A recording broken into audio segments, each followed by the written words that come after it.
México está a 10 días del inicio de los 19º Juegos Olímpicos. El movimiento estudiantil cumple 2 meses y 10 días de haber iniciado y enfrenta la constante acción represiva del ejército y la policía que hasta ese momento ha provocado más de una decena de muertes.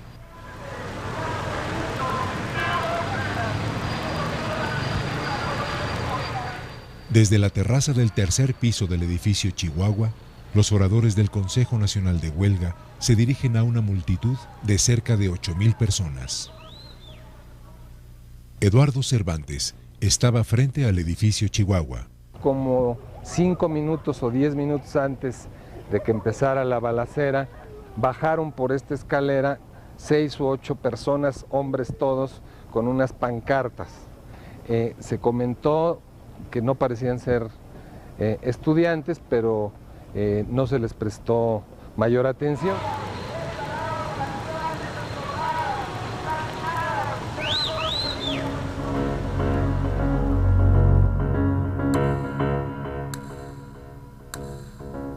Tres contingentes del ejército habían tomado posiciones. El primero, en Manuel González e Insurgentes, formado por el primer batallón de paracaidistas, el segundo escuadrón blindado de reconocimiento y el primer batallón de infantería de guardias presidenciales.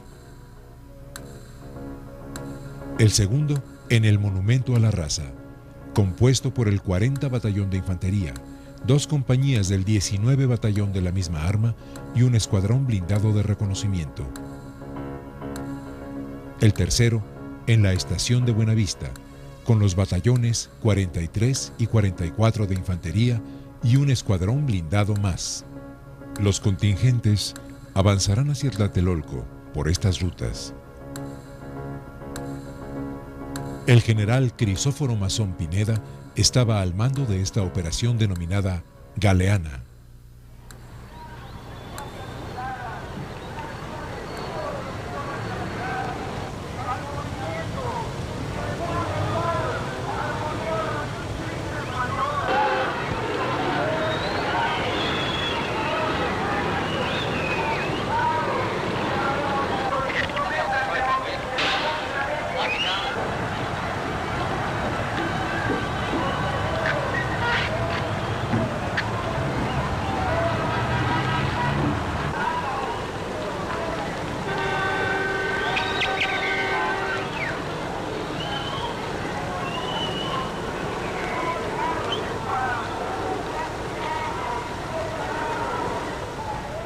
Y me asomé para querer escuchar lo que estaba diciendo el líder en ese momento,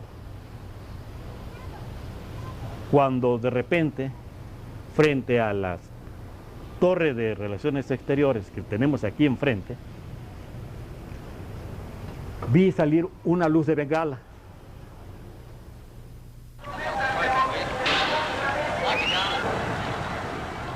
Los elementos del primer batallón de fusileros paracaidistas inician su avance hacia la plataforma de la plaza.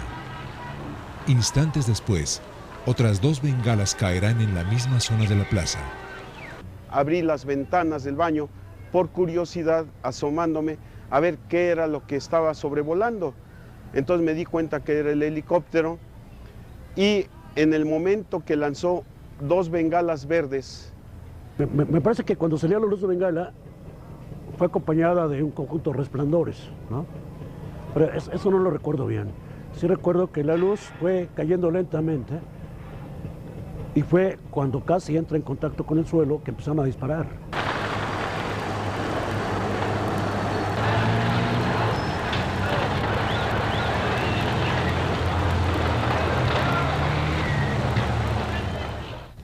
Corrían de un lado a otro en esta zona, pero no sabíamos por qué, y entonces de repente comenzaron a sonar especie de balazos.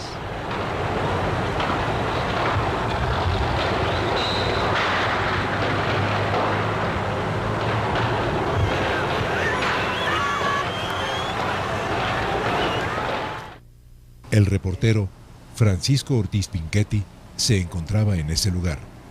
Se oye un ruido como un trueno, un aparato, quizá una tanqueta que entraba. En eso estábamos justamente cuando atrás de nosotros por la misma escalera que yo había subido poco antes, aparecen estos individuos vestidos de civil, que en un primer momento pienso que son estudiantes que se van a defender, traen armas. Pero inmediatamente nos empiezan a insultar y a ordenar que nos repleguemos hacia el fondo, a la pared donde están los elevadores, y ellos se quedan del lado de que da la terraza, dando la espalda inicialmente porque nos tienen encañonados. Es el momento en que yo veo a uno de ellos con una pistola escuadra que se voltea hacia la plaza y hace los primeros disparos. En la misma terraza se percibe un resplandor. Después, la llamarada de un disparo.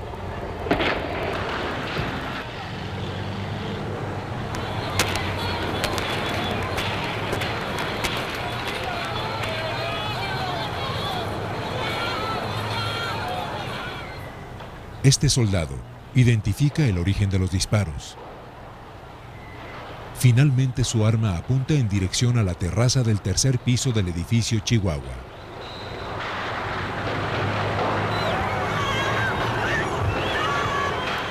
Entonces no existían estas rejas.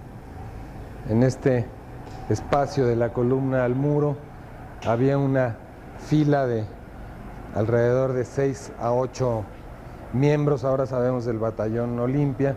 La mayor parte tenían un guante blanco o un pañuelo blanco amarrado.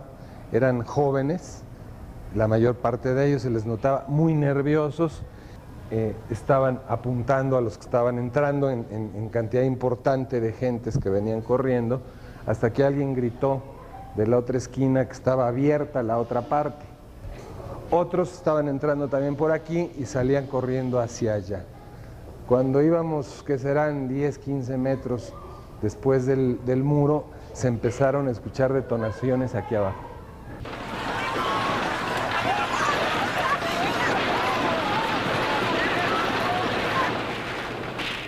Un soldado protege con su cuerpo a un niño. Alguien cojea. Decenas de acciones simultáneas.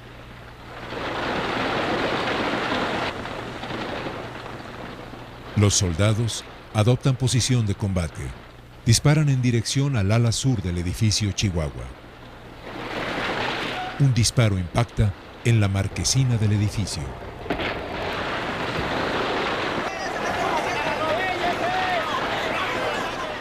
Yo estaba parado exactamente ahí y por aquí corrían las gentes y pobres mujeres, jóvenes. Cuando yo les gritaba, corran, aquí está abierta una ventana. Entonces no había esta reja, fácilmente podían subir a ese departamento. Y no miento, como 30 o 40 gentes, no sé cuántas, ¿no? Estuvieron metidas ahí en pecho tierra, tiradas, porque había ráfagas de tiros por todos lados.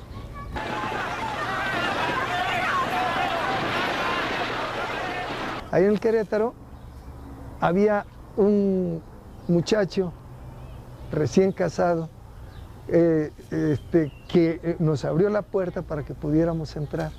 No sé cuántos entramos. Lo que sí es cierto es que por lo menos había 2 heridos de bala.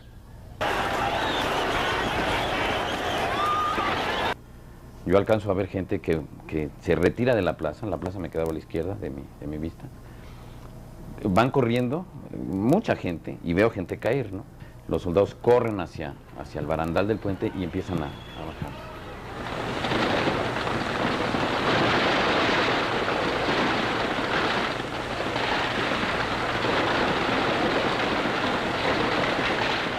Elementos del 44 Batallón de Infantería se movilizan al sur de la plaza.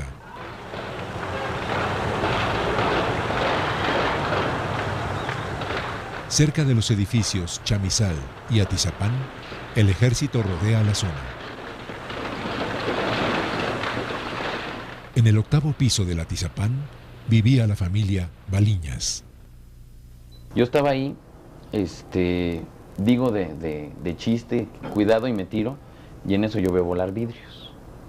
Al ver volar vidrios, veo que mi hermana, la que tenía 11 años, se levanta el vestido y le veo dos marcas negras, ¿no? y dice me dieron. ¿Quiénes dispararon? Los soldados. Los edificios Atizapán e Iste 11, ubicados a unos 200 metros de la plaza, son atacados.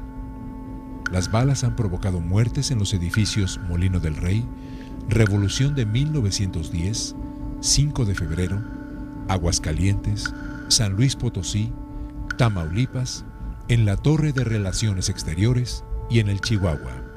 Los agrupamientos militares avanzan desde el poniente y desde el sur, forzando la huida de la mayoría de los manifestantes por el norte de la explanada.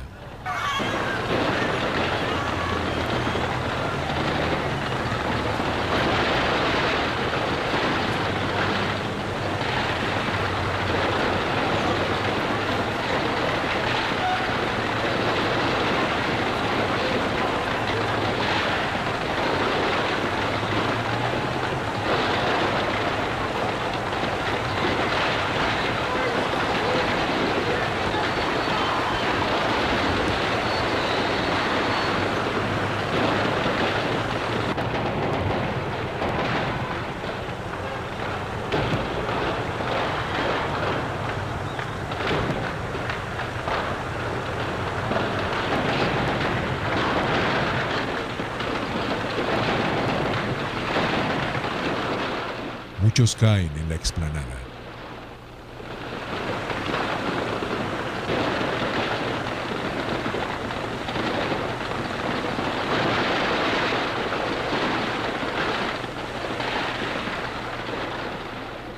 Y nomás veía cómo corrían para acá, corrían para allá. Y en la puerta de eso es lo que no perdono jamás.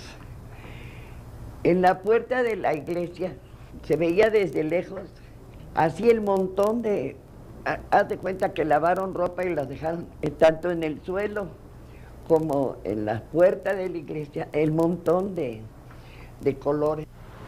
La iglesia cerró sus puertas desde el inicio del ataque. Decenas yacen en el suelo.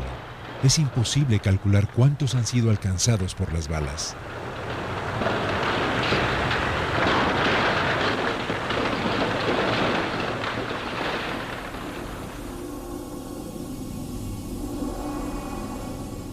Alrededor de las 19 horas cesa el primer tiroteo. Otros más de distintas intensidades tendrán lugar en las siguientes horas. En la Plaza de las Tres Culturas llueve.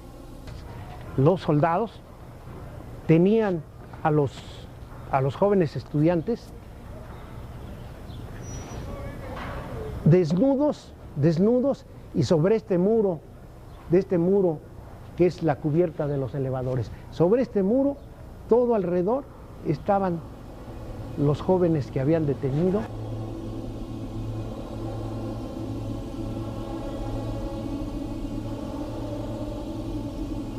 Empezaron a meterse los policías y los soldados a los edificios. Entonces, a mí me tocaron, abro y se meten 3 soldados. Dicen, nos vamos a llevar a los muchachos. ¿Y por qué? Porque son belicosos, que sabe que a ver dónde está una orden o algo para que se puedan detener. Si no están haciendo nada, están estudiando, están leyendo, y además no se quieren meter en líos. A nosotros nos vale. Entonces me meto a la cocina y saqué un sartén. Digo, ustedes se lo llevan y me llevan a mí también. ¿Y a usted por qué? Porque le voy a romper la mamá.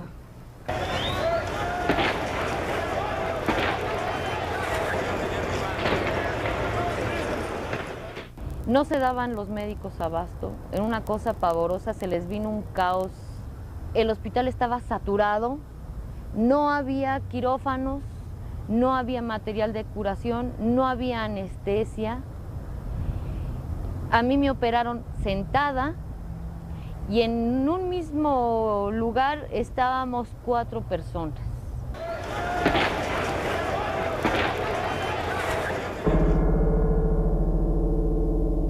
Hacia las 11 de la noche persisten los tiroteos aislados, principalmente al poniente de la plaza. Un departamento se incendia en el edificio Chihuahua. La batalla de Tlatelolco prácticamente ha concluido. Más de 2.000 detenidos son trasladados a diferentes lugares, la mayor parte de ellos al campo militar número 1. Pues nunca he visto cosa más tremenda y más horrible que el anfiteatro ese día de la tercera delegación. Vi no menos, más de 40 cadáveres, gentes, la mayor parte jóvenes, de 18 o 20 años.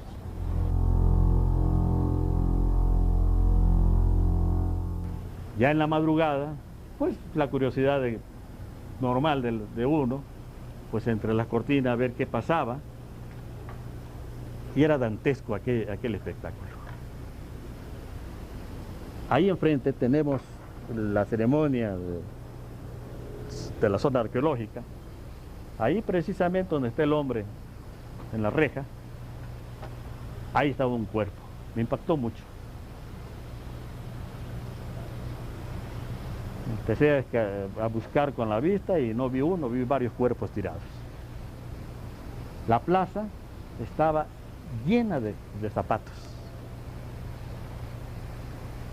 Y curioso, estaba lloviendo esa noche. Y aún así estaban gente, los bomberos lavando la explanada. Ahí enfrente, donde está ahora que es Biblioteca de Relaciones Exteriores, estaban en fila sobre la pared los mujeres y jóvenes desnudos, completamente desnudos.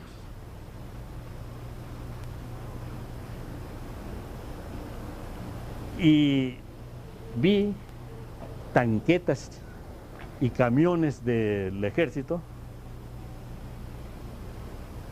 y soldados levantando cuerpos. Y así como costal de papas, las aventaban al carro. No era uno ni dos, eran varios cuerpos.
La tarde del 4 de octubre son sepultados algunos de los caídos en Tlatelolco. En el Panteón Jardín es enterrado el estudiante Guillermo Rivera Torres, muerto por heridas de bala en la Plaza de las Tres Culturas.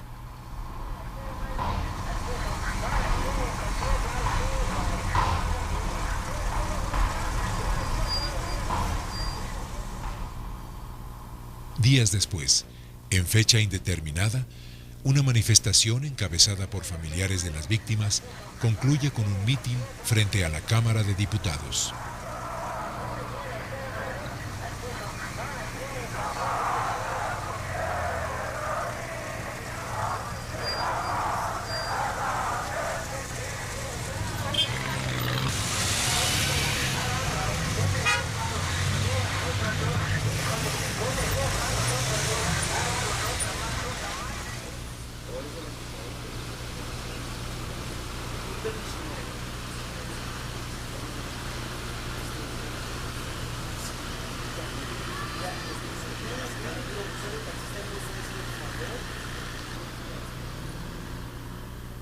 Muchos continúan detenidos en el campo militar número 1.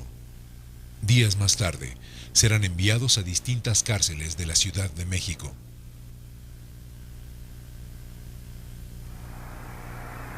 La tropa permanece en Tlatelolco hasta el 9 de octubre. 3 días más tarde, dan inicio los 19º Juegos Olímpicos en la Ciudad de México.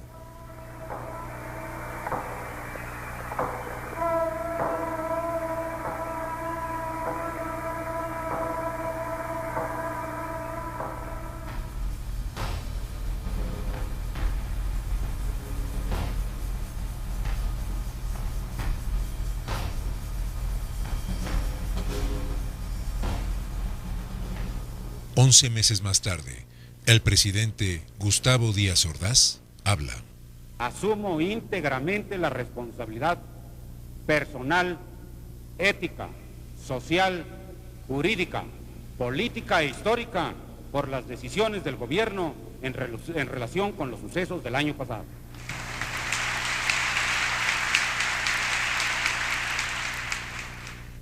En 1976, el exmandatario volvía al tema del 2 de octubre. Desde la azotea del edificio Chihuahua, de allá dispararon perversamente contra los soldados y contra sus propios compañeros por el nerviosismo del momento y su falta de práctica en el manejo de las armas que ellos habían conseguido o que a ellos les habían dado. No pudieron controlar los disparos y no solamente hirieron y lesionaron a soldados, sino también a sus propios compañeros. Las claves de los sucesos del 2 de octubre están ocultas en decenas de episodios de un conflicto que durante más de 2 meses enfrentó al gobierno mexicano con una multitudinaria organización estudiantil. El 22 de julio de 1968, un pleito entre preparatorianos, violentamente reprimido por la policía, marcó el inicio del movimiento estudiantil, que tuvo como bandera la crítica al autoritarismo del gobierno. A una semana del inicio del conflicto, Luis Echeverría, secretario de Gobernación, solicitó la intervención de las Fuerzas Armadas para enfrentar a los inconformes y responsabilizó de los desórdenes a militantes de las Juventudes Comunistas.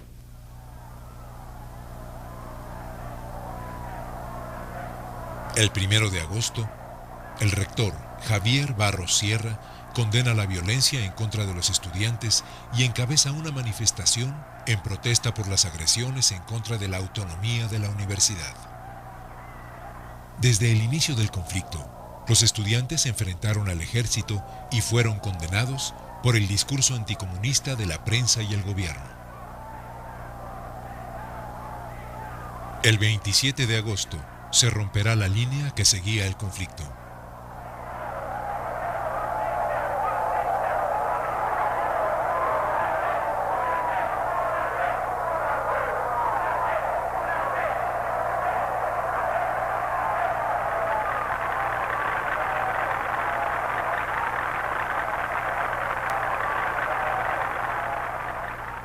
Una enorme manifestación desemboca en el Zócalo. Algunos estudiantes hacen sonar las campanas de catedral. Otros izan una bandera rojinegra en el asta central. Sócrates Campos Lemus, del Consejo Nacional de Huelga, propone a la multitud permanecer en la plaza hasta forzar el diálogo público con el presidente Díaz Ordaz.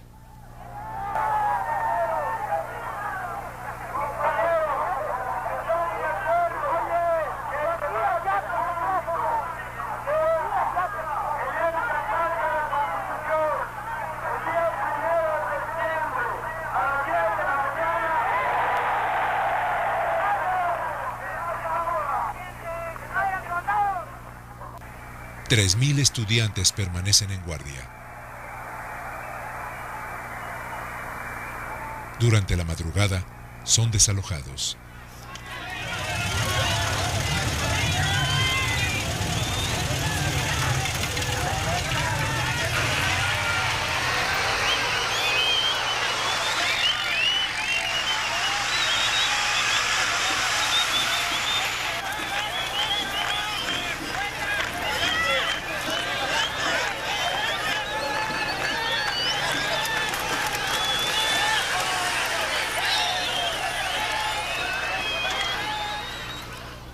El estandarte rojinegro es el pretexto para que el gobierno organice, horas más tarde, un acto de desagravio a la bandera nacional ante burócratas del Departamento del Distrito Federal.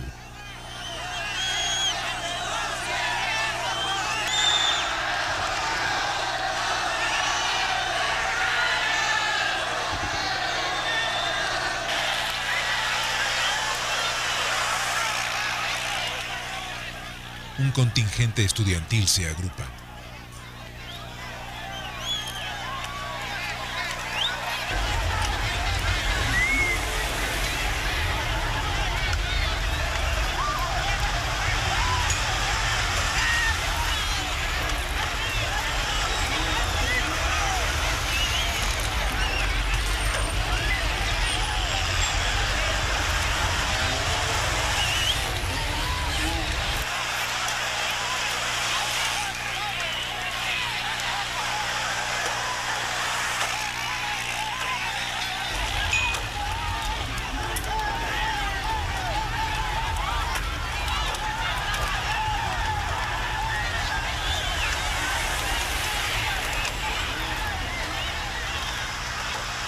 En las siguientes 8 horas, la Plaza de la Constitución y sus alrededores serán escenario de enfrentamientos.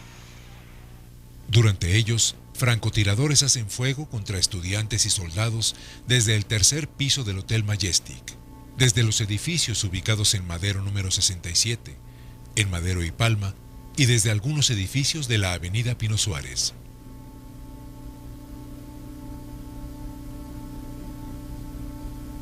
Dos sospechosos de haber disparado desde los edificios son detenidos. Se les decomisan una subametralladora y un rifle M2. Una escena revela, sin embargo, que los francotiradores actuaban a las órdenes del gobierno. Atención. El disparo proviene de la sede de la Suprema Corte de Justicia de la Nación. Es imposible que en este lugar se hubieran apostado francotiradores sin la autorización de funcionarios gubernamentales del más alto nivel. Tras los sucesos del 28 de agosto, se ocultan las claves de una provocación. Documentos oficiales aportan indicios de que Campos Lemus actuaba en coordinación con cuerpos de seguridad del Estado. La bandera rojinegra fue retirada por los militares durante la madrugada del 28 de agosto e izada nuevamente por empleados del Departamento del Distrito Federal antes del amanecer. Por otra parte, los presuntos francotiradores detenidos no fueron consignados a las autoridades.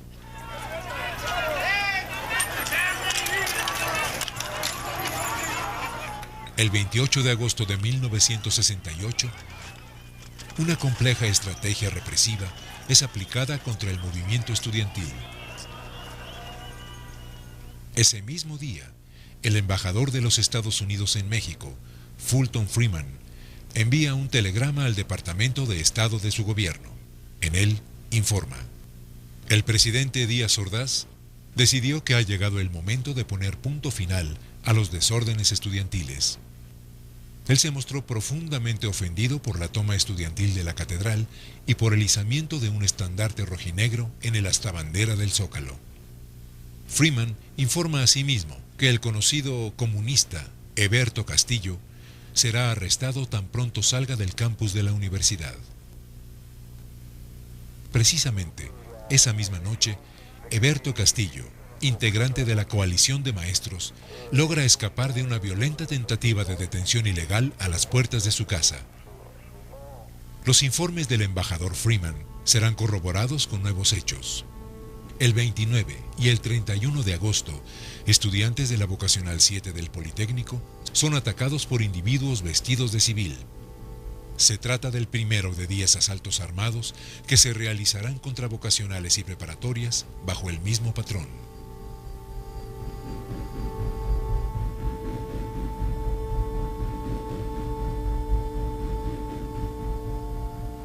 Al día siguiente, Gustavo Díaz Ordaz confirma los informes de Mr. Freeman. Hemos sido tolerantes hasta excesos criticados, pero todo tiene un límite y no podemos No podemos permitir ya que se siga quebrantando irremisiblemente el orden jurídico como a los ojos de todo mundo ha venido sucediendo. El 18 de septiembre, el ejército ocupa Ciudad Universitaria y toma cientos de detenidos.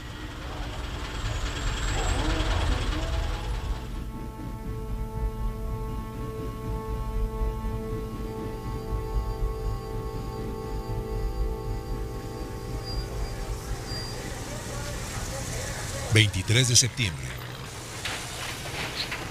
Tras un largo enfrentamiento, soldados y granaderos toman el casco de Santo Tomás del Politécnico.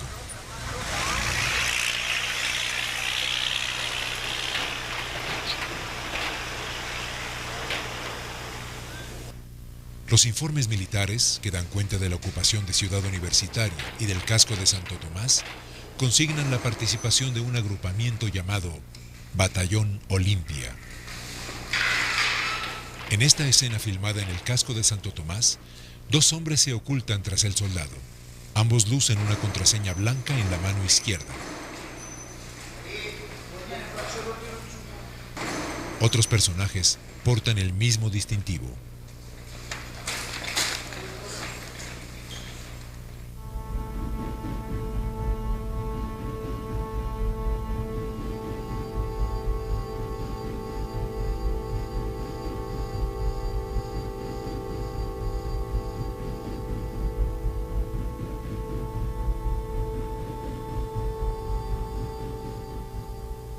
En la cafetería del plantel hay detenidos.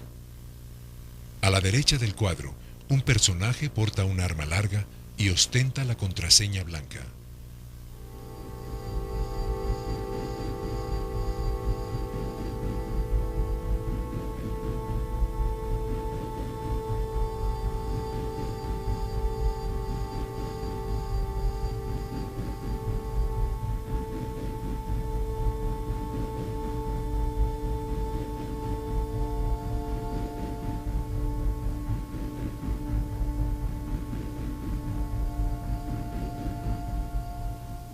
Un guante o un pañuelo blanco colocado en la mano izquierda identificó el 2 de octubre a los elementos del Batallón Olimpia.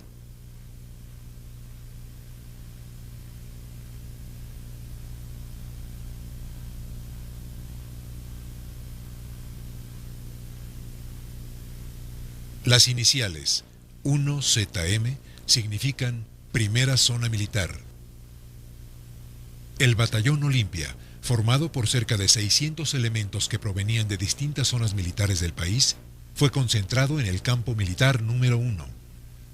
12 egresados de la generación 1966 de Infantería del Colegio Militar están identificados como integrantes de este batallón. El entonces capitán Héctor Careaga Estrambas Aguas, egresado del Colegio Militar en 1956, fue uno de los mandos de este batallón. En el informe de la Operación Galeana, el general Masón Pineda no especifica la misión de este agrupamiento y lo menciona escuetamente como en reserva, sin hacer referencia a la no utilización del uniforme militar ni a la contraseña blanca.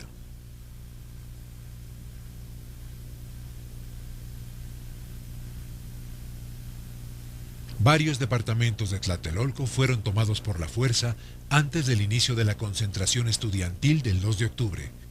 Al menos 2 compañías del Batallón Olimpia se ocultaron en ellos con órdenes de detener a los dirigentes estudiantiles. Cuando el helicóptero dio la vuelta, a esta altura, es cuando lanzó la luz de bengala. No sé qué le pasó a mi padrino, se asustó mucho, me dijo vámonos. Y el señor que estaba aquí, o muchacho, se enredó un pañuelo blanco y sacó una pistola y al señor que estaba enfrente casi de él, hacía quemarropa, le disparó aquí.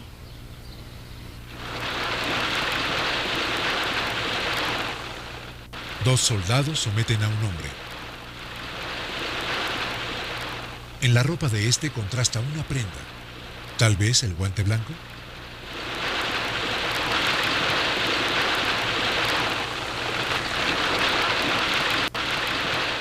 existen evidencias para concluir que hubo gran descoordinación inicial, tal vez provocada entre los militares vestidos de civil y los uniformados. Entonces hay un momento de paz por fin, cuando ellos empiezan a quererse identificar, así como estaban tirados, sacan la mano enguantada por la parte abierta de la terraza y gritan blanco, blanco, blanco, pero por respuesta obtienen una nueva balacera. Y entonces nos dicen todos a la vez, 1, 2, 3, somos Batallón Olimpia, y gritamos todos, 1, 2, 3, somos Batallón Olimpia, pero la balacera sigue.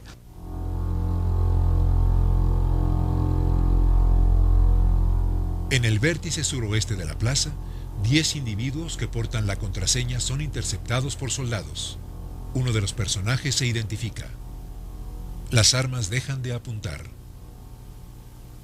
Veamos nuevamente la acción.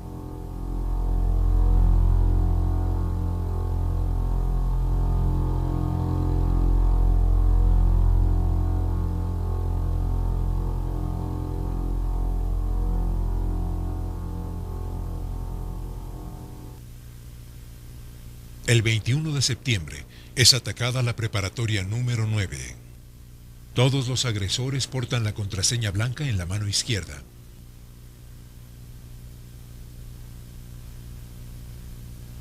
Fuentes bien informadas aseguran que alumnos de escuelas castrenses formaron parte de estos comandos y ubican a algunos de ellos bajo el mando del mayor Carlos Humberto Bermúdez Dávila, adscrito al Estado Mayor Presidencial. De una escuela militar que tenía su sede en Irapuato, de una entre otras escuelas militares que tenía su sede en Irapuato, que era la escuela militar de aplicación de infantería, artillería, zapadores y servicios, conocida como EMAYASIS. Fueron tomados algunas decenas de estudiantes, de alumnos, que después formaron parte de un grupo que atacaba a preparatorias y a grupos, también de las escuelas del Politécnico, en los días anteriores al 2 de octubre. Algunos de estos ataques fueron con arma de fuego. Uno de los mandos de este grupo era el mayor Bermúdez Dávila. Un hombre llamado Francisco Rodríguez Villarreal es detenido por la policía. Ocultaba armas en un vehículo e intentaba entregarlas a estudiantes de la Vocacional 7 durante un choque entre estudiantes y granaderos.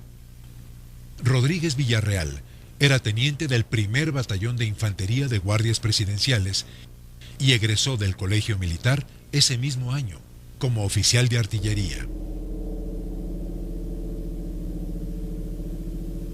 5 días antes de los sucesos de Tlatelolco, 8 hombres son detenidos cuando transportaban armas y municiones dentro de esa unidad habitacional, luego de intentar identificarse como empleados de distintas dependencias oficiales. Los sospechosos fueron liberados.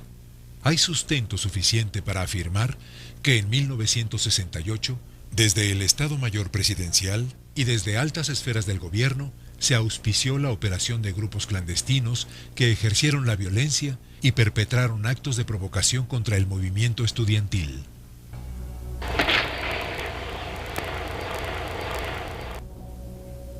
Es muy probable que integrantes de esos grupos actuaran en el mismo sentido el 2 de octubre en Tlatelolco.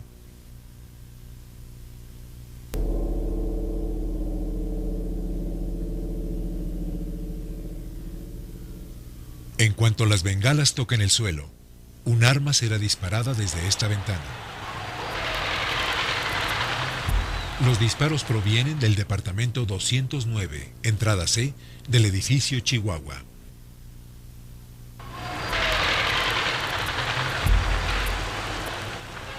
El hombre que actúa sobre la marquesina del edificio parece hacer fuego contra los manifestantes.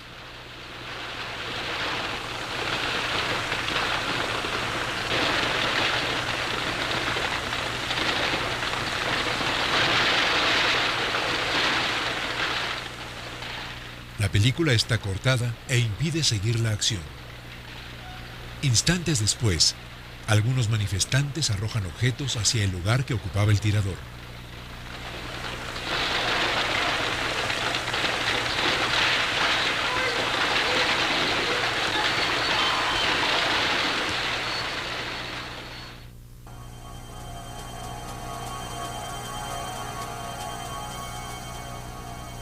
Varios personajes salen por la puerta lateral de la iglesia.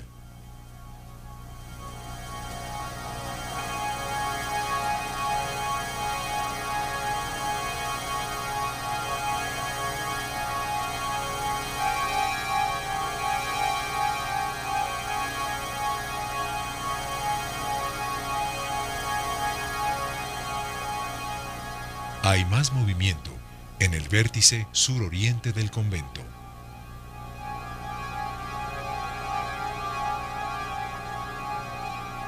La iglesia de Santiago fue controlada antes del mitin y cientos de detenidos fueron concentrados en el convento anexo. El templo y el convento fueron base de operaciones de militares uniformados y vestidos de civil. Diversas fuentes aseguran que en la azotea del templo actuaron tiradores ocultos. En este croquis se indican las posiciones que ocupaban algunos francotiradores en la azotea del templo, en los edificios Chihuahua, 2 de abril, 15 de septiembre, Revolución de 1910 e Iste 11. Es probable que algunos de estos hombres actuaran como francotiradores desde lo alto de la iglesia. En este mueble está la huella de un impacto. Y aquí en la cocina permanece en el mismo lugar este refrigerador. Aquí se ve claramente el impacto. Las marcas corresponden a proyectiles cuyas trayectorias fueron horizontales. Tiradores ubicados en esta posición pudieron haber disparado contra el departamento ubicado en el 6º piso del edificio Chihuahua. El capitán Fernando Gutiérrez Barrios era jefe de la Dirección Federal de Seguridad. Agentes de esa corporación infiltraron el movimiento estudiantil en 1968. La Dirección Federal de Seguridad rendía informes al presidente de la República y a la estación en México de la Agencia Central de Inteligencia de los Estados Unidos, la CIA, integrada por unas 50 personas. Miguel Nazar Haro era el enlace de la Federal de Seguridad con la CIA e intervino en detenciones e interrogatorios de dirigentes durante el movimiento estudiantil. Este hombre estuvo en México en 1968, comisionado por Interpol. Se le atribuye haber asesorado a grupos especiales y es probable que haya estado presente en el operativo de la Plaza de las Tres Culturas. Héctor García Rey, de nacionalidad argentina, fue comisario de la Policía Federal de ese país y en los años 70, jefe de la Alianza Argentina Anticomunista, la AAA, grupo responsable del asesinato de más de 2.000 personas en esa nación. La presencia de García Rey en México probablemente está relacionada con las actividades de la CIA. El presidente Gustavo Díaz Ordaz era amigo personal de Winston Scott, jefe de la estación de la CIA en México. La foto corresponde a la boda de Scott en 1962. Adolfo López Mateos y Gustavo Díaz Ordaz fueron testigos de la ceremonia. Yo le puedo decir a usted que estoy muy contento de haber podido servir a mi país en tantos cargos como lo he hecho. Estoy muy orgulloso de haber podido ser presidente de la República y haber podido así servir a México. Pero de lo que estoy más orgulloso de esos 6 años es del año de 1968, porque me permitió servir y salvar al país. Sin mencionarla, Díaz Ordaz se refiere a la amenaza comunista, un fantasma inventado por su gobierno para combatir al movimiento estudiantil. Un documento de la CIA, fechado el 5 de octubre de 1968, establece: no hay evidencia segura de que la embajada cubana o la soviética de México hayan creado los disturbios actuales, a pesar de las reiteradas afirmaciones del gobierno mexicano en ese sentido. Las revelaciones póstumas del secretario de la Defensa, general Marcelino García Barragán, dadas a conocer en 1999, señalan al también general Luis Gutiérrez Oropesa como responsable de permitir que asesores norteamericanos adiestraran a personal del Estado Mayor Presidencial durante el conflicto estudiantil y de ordenar que oficiales de este cuerpo desarrollaran actividades terroristas contra el estudiantado. El general García Barragán asegura en sus escritos haber recibido la noche del 2 de octubre una llamada del también general Gutiérrez Oropesa pidiéndole se respetara la vida de 2 francotiradores bajo sus órdenes acosados en un departamento. El general Gutiérrez Oropesa era jefe del Estado Mayor Presidencial de Gustavo Díaz Ordaz. Un documento del Departamento de Defensa de los Estados Unidos señala que los generales Gutiérrez Oropesa y Ballesteros Prieto se habían excedido en sus funciones y cambiado deliberadamente las órdenes emitidas por García Barragán durante los sucesos. El general Mario Ballesteros Prieto era jefe del Estado Mayor de la Secretaría de la Defensa Nacional y estaba encargado del mando operativo de las Fuerzas Armadas.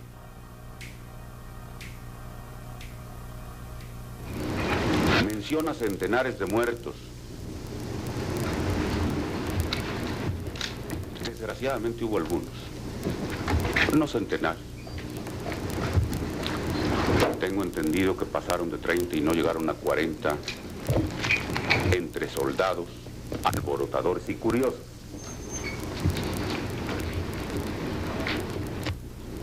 Se dirá que es muy fácil ocultar y disminuir. Pero, con plazo, a cualquiera que tenga el valor de sus propias opiniones y sostenga que fueron centenares,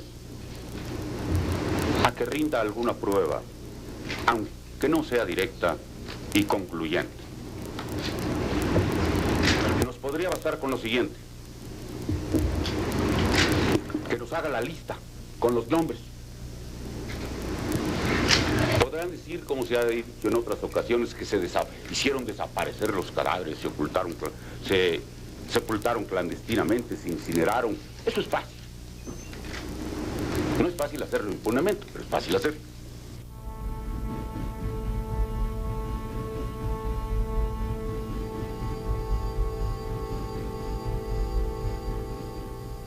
Díaz Ordaz volvía a mentir.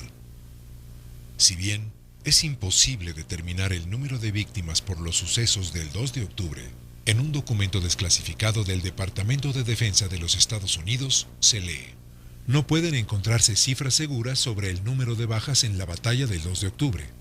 Los reportes recibidos hablan de una alta cifra de 350 muertos. Los mejores cálculos de la embajada estiman que la cifra está entre 150 y 200.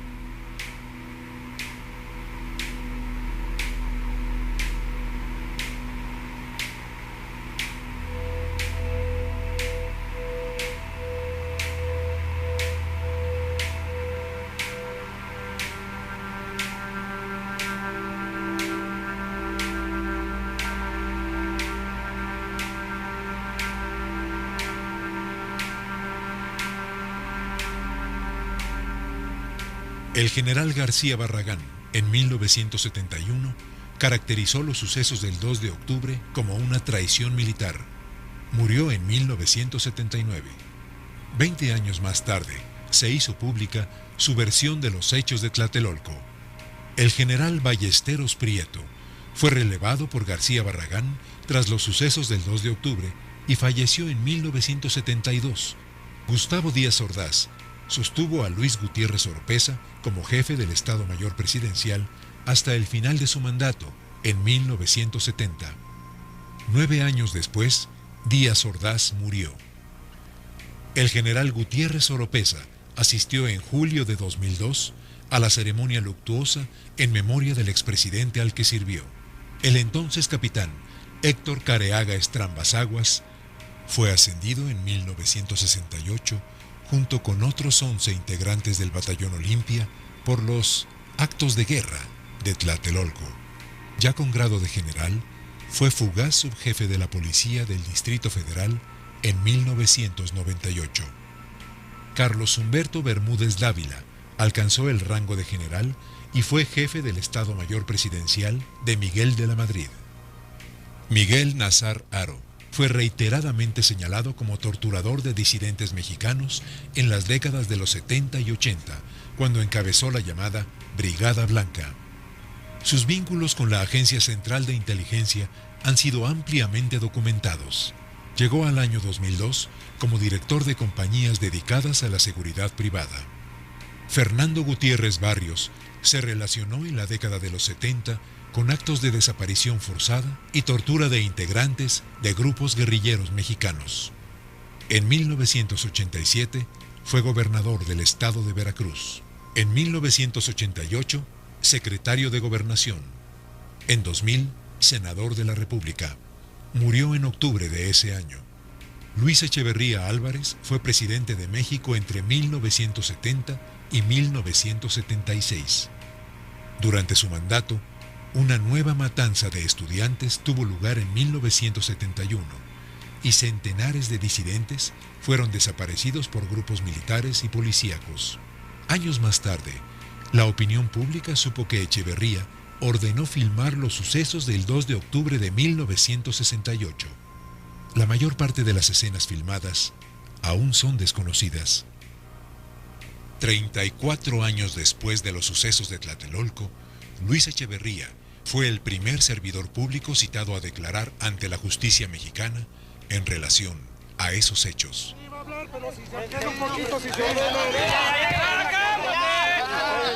No se puede hablar así. Tienes que se calle. No pongas la boca. Tienes que se calle.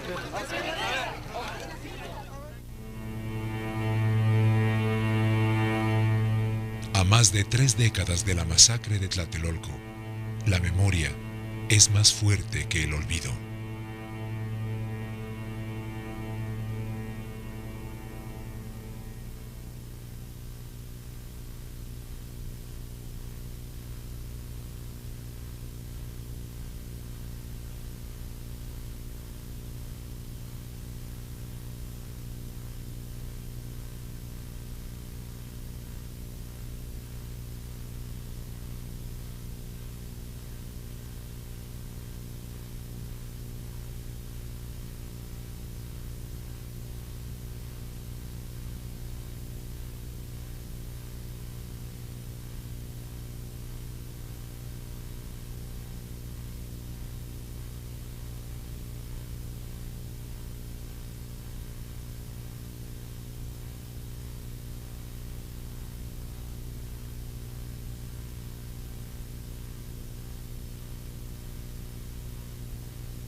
México está a 10 días del inicio de los 19º Juegos Olímpicos. El movimiento estudiantil cumple 2 meses y 10 días de haber iniciado y enfrenta la constante acción represiva del ejército y la policía que hasta ese momento ha provocado más de una decena de muertes.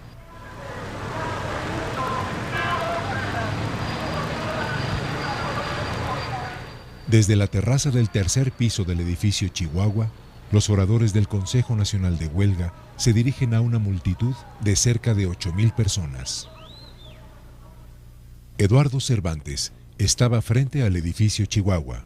Como 5 minutos o 10 minutos antes de que empezara la balacera, bajaron por esta escalera 6 u 8 personas, hombres todos, con unas pancartas. Se comentó que no parecían ser estudiantes, pero no se les prestó mayor atención.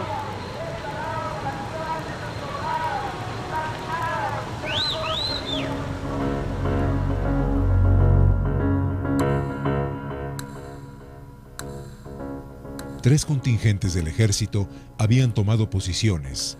El primero, en Manuel González e Insurgentes, formado por el primer batallón de paracaidistas, el segundo escuadrón blindado de reconocimiento y el primer batallón de infantería de guardias presidenciales.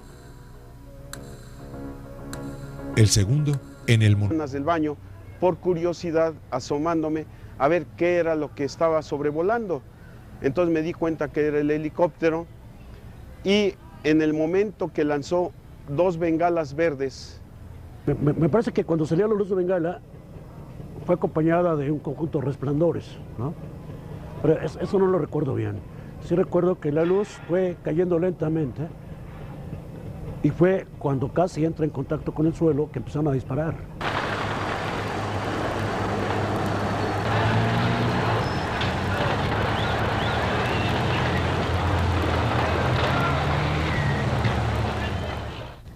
Corrían de un lado a otro en esta zona, pero no sabíamos por qué.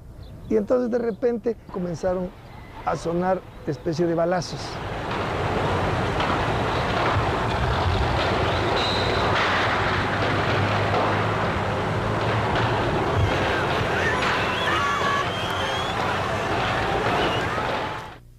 El reportero Francisco Ortiz Pinchetti se encontraba en ese lugar. Se oye un ruido como un trueno, un aparato, quizá una tanqueta que entraba. En eso estábamos justamente cuando atrás de nosotros, por la misma escalera que yo había subido poco antes, aparecen estos individuos vestidos de civil, que en un primer momento pienso que son estudiantes que se van a defender, traen armas. Pero inmediatamente nos empiezan a insultar y a ordenar que nos repleguemos hacia el fondo, a la pared donde están los elevadores, y ellos se quedan del lado de que da la terraza, dando la espalda inicialmente porque nos tienen encañonados. Es el momento en que yo veo a uno de ellos con una pistola escuadra que se voltea hacia la plaza y hace los primeros disparos. En la misma terraza se percibe un resplandor. Después, el llamamiento a la raza, compuesto por el 40 Batallón de Infantería, 2 compañías del 19 Batallón de la misma arma y un escuadrón blindado de reconocimiento. El tercero, en la estación de Buenavista, con los batallones 43 y 44 de Infantería y un escuadrón blindado más. Los contingentes avanzarán hacia Tlatelolco por estas rutas. El general Crisóforo Mazón Pineda estaba al mando de esta operación denominada Galeana.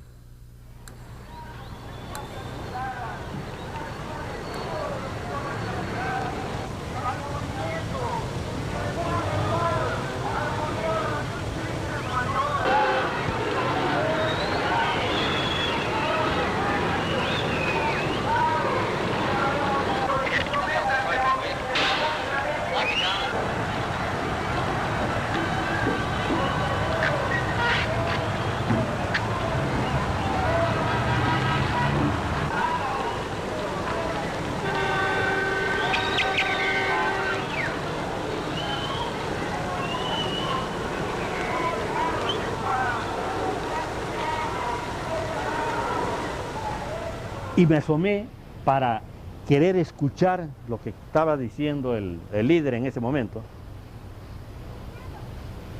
cuando de repente, frente a las torres de relaciones exteriores que tenemos aquí enfrente, vi salir una luz de bengala.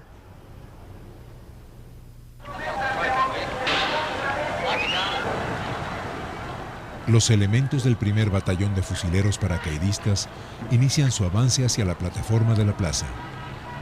Instantes después, otras 2 bengalas caerán en la misma zona de la plaza. Abrí las ventanas.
De un disparo.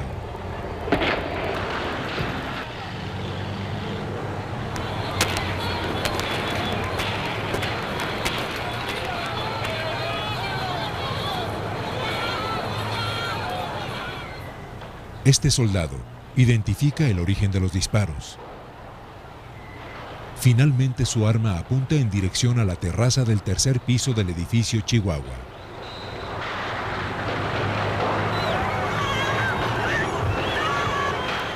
Entonces no existían estas rejas. En este espacio de la columna al muro había una fila de alrededor de 6 a 8 miembros, ahora sabemos del batallón Olimpia. La mayor parte tenían un guante blanco o un pañuelo blanco amarrado, eran jóvenes, la mayor parte de ellos se les notaba muy nerviosos. Estaban apuntando a los que estaban entrando en cantidad importante de gentes que venían corriendo, hasta que alguien gritó de la otra esquina que estaba abierta la otra parte. Otros estaban entrando también por aquí y salían corriendo hacia allá. Cuando íbamos, que serán 10, 15 metros después del muro, se empezaron a escuchar detonaciones aquí abajo.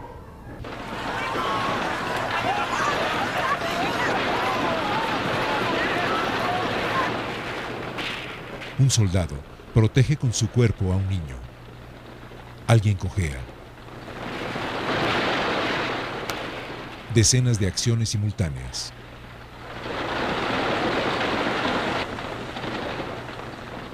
Los soldados adoptan posición de combate. Disparan en dirección al ala sur del edificio Chihuahua. Un disparo impacta en la marquesina del edificio.